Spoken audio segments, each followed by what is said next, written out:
Our last segment is going to be a reflection on last Saturday, to a degree. Like I said, I'm not going to do a super huge deep dive here, but I have to talk about it. I didn't have my regular show last week, and even if I did, that would have come out one day prior to the assassination attempt. I do also want to make note too. I mentioned at the very opening, Mr. Corey and the others that were Mr. Corey who was killed, and the others that were injured at the assassination attempt up in Pennsylvania. I do want to make mention too that a friend of the show, and I actually mentioned him earlier without saying this, but Robert Herr of the Washcast was actually there at the rally when it happened, and he was shaken up by it. No question. You know, it was a terrifying event. Hopefully a once in a lifetime event that he will never have to get through again, despite the caliber of the gun used or the power or who all was around. It still is enough to rattle your cage. So I still pray for Robert and his recovery. He seems to be good. He's been on a couple of podcasts. He just had a show the other night with the Native Patriot, which was really cool. But I know stuff like that sticks with people, and it can linger. So I hope he continues to recover, even in his silence, if he's not outwardly talking about it that much. But him and anyone else that was there, I definitely want to recognize them as well. But yeah, so here we are. Before I dive into this segment, I do want to give not a trigger warning necessarily, but a warning nonetheless. To those watching. Look, I censor myself quite a bit to appeal to a larger audience. Not because I want to avoid YouTube censorship or demonetization or anything like that. I just do it because, you know, I want it to be fairly family friendly. If you have it on, your kid walks in the room or something like that, I don't want you to be ashamed or embarrassed or anything. If good church folks watch it, you know, I hope that that they can do so and not feel dirty after after watching a segment or something like that. Rarely have I ever used any profanity on my show, and I censor most, if not all, profanity on my show, and you know, whether it be from clips or interviews or anything else on my show. I try to keep it family friendly for the most part. All that said, I am providing you with a warning now that there will be an extensive amount of profanity, and use of the F word is 100% going to happen multiple times. To my church folks, my sweet and innocent audience, and anyone that has an image of me that is wholesome, this may be a good time for you to tune out. I am going to get animated a little bit. I may drop some language myself, but I do have a little montage that's definitely going to have some in it, excessively. So this has been your warning. I'm going to continue with this segment in 3, 2, 1. All right, so who's to blame for this assassination attempt? Well, first and foremost, of course, the shooter. The shooter, right? He was the one that decided to get the gun, go there, climb up a ladder, get on the roof, pull the trigger. It's his fault. But I don't think you can stop there, right? It's obviously his fault. First and foremost, you have to acknowledge that. Working backwards, let's look at that. So first and foremost, it's the shooter's fault, who I'm not even going to dignify by saying his name. I'm just not. In doing what he did, he wounded others and killed Mr. Corey, I spoke about earlier. We did mention him at the beginning of the show. So he was out there doing his thing. The next crop of folks that you could blame for how it went down is the Secret Service and other local law enforcement, if you feel so inclined to do so. Whether some people believe it may have been an inside job. Some people think that they just did a poor job in their job of protecting the president, securing the premises, perimeter, and everything. Just there's so many different things you can point out there, so many different points of failure.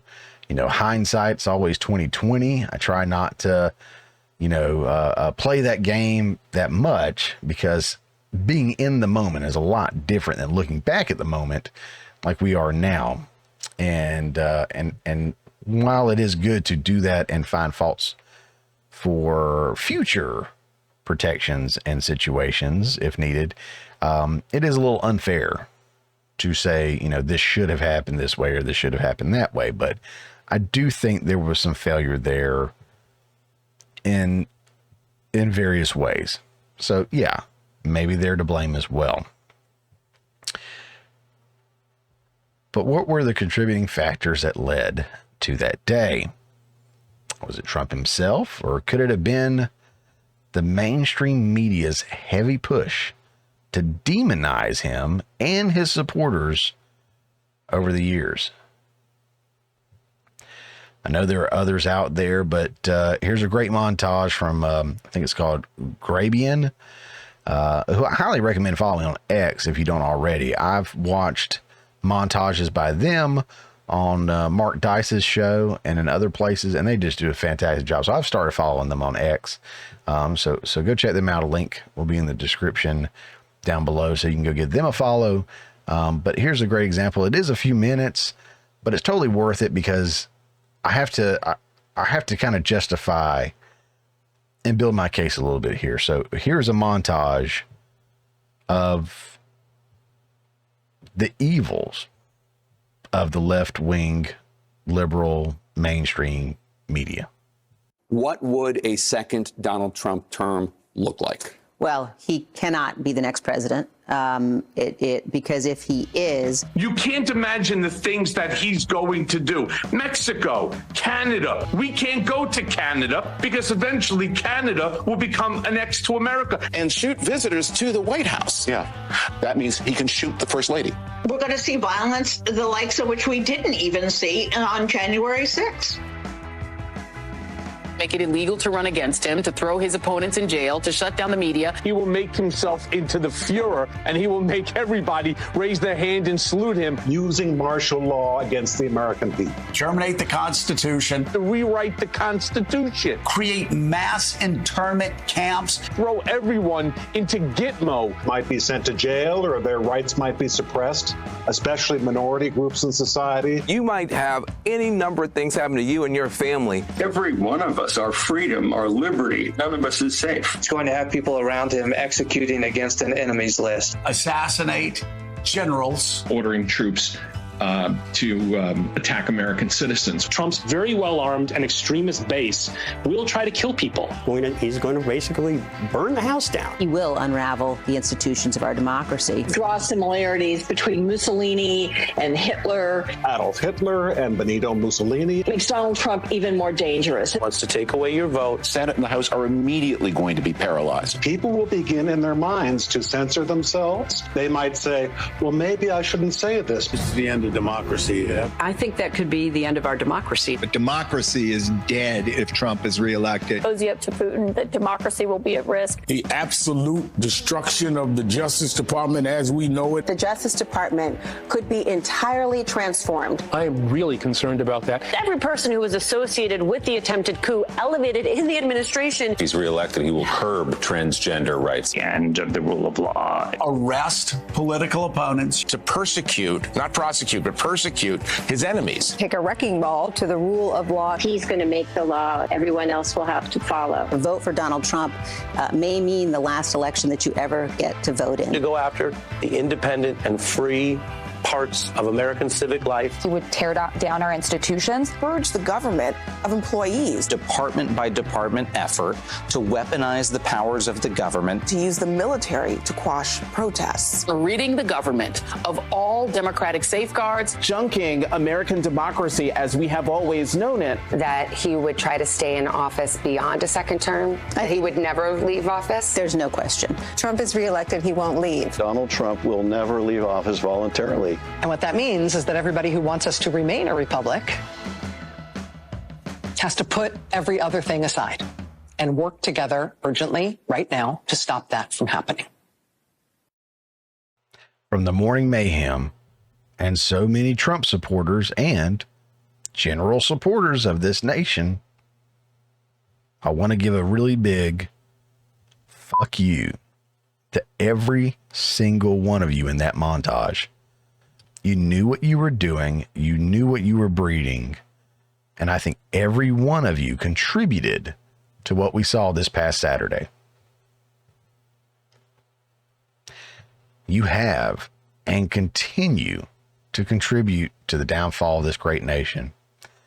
And that wasn't even close to everything that could have been included. I mean, I know it was a few minutes long, but we could be here all night playing clips like that. How about print media? Are they excluded? Should they be excluded? Nope. I saw this one earlier and felt like it was worth pointing out as well. I'd say the liberal media has done everything they could to paint Trump a villain, just shy of actually calling him Hitler. But I'd be wrong, because they've literally called him that for years. It's the liberal mainstream media. Whether it be news outlets, late night shows, TV programs, or celebrities that have corrupted the minds and souls of so many Americans for years. Trump has just been the latest and greatest victim of their aggression and hatred. That shooter appeared to be someone that may have had a more impressionable mind than most. In a live stream with our good friend, Third Railify, Sean pointed out that the shooter had the look of that of someone with autism or another mental impairment. Coming from a guy with 4 autistic sons, I think he knows a thing or two about that look and their ability to be easily influenced and manipulated. Shows like Third Railify, The Washcast, Chris's World, The Quartering, Timcast, Dan Bongino, Don't Walk Around Productions, Liberal Hive Mind, Mark Dice, Louder with Crowder, and so many more, including this show, have been speaking out for years against the madness and mind control of the liberal mainstream media. We spoke earlier about getting out of your bubble and listening to alternative sources for news and information. Each of those that I list are great sources, and I will have a link to each of them in the show notes below. Please check them out and open your mind to something different. Before we go, I've got a quick FU montage I've put together of the left now calling on us to lower the temperature. Enjoy. Besides marching and protesting, what else do you suggest? Well, it doesn't happen overnight. It's not a miraculous. What did you say? Murder. She's kidding. Wait a second. She's just kidding. Don't say that. That's you don't know. They'll pick up on that and just run with it. Worst. She's just kidding. Well, let me talk to you about. Fuck you. Heartfelt. When was the last time an actor assassinated a president? Fuck you. Heartfelt. The political violence of any kind has no place in our society. Fuck you. Heartfelt. I'm going to say one thing. Fuck Trump. Fuck you. Heartfelt. I will go and take Trump out tonight. Fuck you. Heartfelt. Well, I absolutely believe that impeachment should be scheduled for several reasons. Uh-oh, retard alert. Retard alert, class! Our main priority is to ensure the removal of Donald Trump as president of the United States. Every minute and every hour that he is in office represents a clear and present danger, not just to the United States Congress, but frankly to the country. But in addition to removal, we're also talking about complete barring of the president, or rather of Donald Trump, from running for office ever again. Fuck you. Heartfelt. I want to speak to you tonight about the need for us to lower the temperature in our politics. And to remember, while we may disagree, we are not enemies. We're neighbors, we're friends, co-workers, citizens, and most importantly, we're fellow Americans. Donald Trump and the MAGA Republicans represent an extremism that threatens the very foundations of our republic. The political record in this country has gotten very heated. It's time to cool it down. We all have a responsibility to do that. History tells us that blind loyalty to a single leader and a willingness to engage in political violence is fatal to democracy. Here in America, everyone must be treated with dignity and respect, and hate must have no safe harbor. Here in America, we need to get out of our silos, where we only listen to those with whom we agree, where misinformation is rampant, where foreign actors fan the flames of our division to shape the outcomes consistent with their interests, not ours. Let's remember, here in America, while unity is the most elusive of goals right now, nothing is more important for us now than standing together. We can do this. Press always asks me, don't I wish I were debating him? No, I wish we were in high school. I could take him behind the gym. That's what I wish. Fuck you for bringing this up right here and right now. I tell you what, guys, we used to have a morning show that played here locally that had what they called an FU line. Essentially, it was a telephone line that you could call and leave a voicemail with leaving a big FU to whoever you wanted to, and they would just play that randomly sometimes throughout the week. So their listeners could call in and give a big FU to their boss, the president, the mainstream media, their ex-wife, hell, even the morning show itself, right? So I cordially invite you into the comment section below of this video to drop a big FU to whoever you want, even if it's me. That's fine. That's cool. Just get it off your chest. You'll feel better. As for me, I'll get it started. I want to give a big FU to liberal mainstream media. You have made this world a less informed and much more dangerous place because of your lies and deceitfulness and your overall evil. Hey guys, thanks for checking out this clip from the Morning Mayhem. Remember, this is just a portion of the full show that comes out every Friday morning at 10 a.m. Eastern Time. If you hadn't already, don't forget to subscribe so you don't miss out on any of the full shows or these tasty little nuggets.